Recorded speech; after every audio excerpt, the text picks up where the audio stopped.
To speak on behalf of our friends, I will ask His Excellency Edgar Lungu, the President of the Republic of Zambia, to speak for a few minutes. Your Excellency, Mr. President.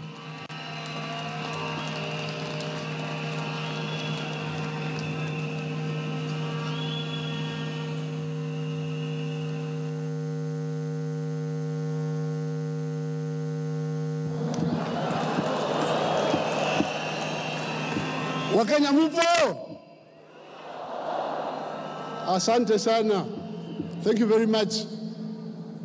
I want to speak on behalf of His Excellencies, heads of delegation, and indeed all of us who have come here.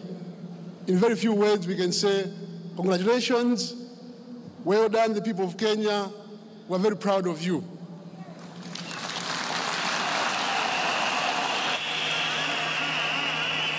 We are very, very happy that this process has come to an end. We can only urge you to get to work. We were worried as your friends because this process took too long. And we hope you will think about it in the future. We were very worried about you. May God bless the great people of Kenya. Thank you. Thank you very much, Your Excellency. I will now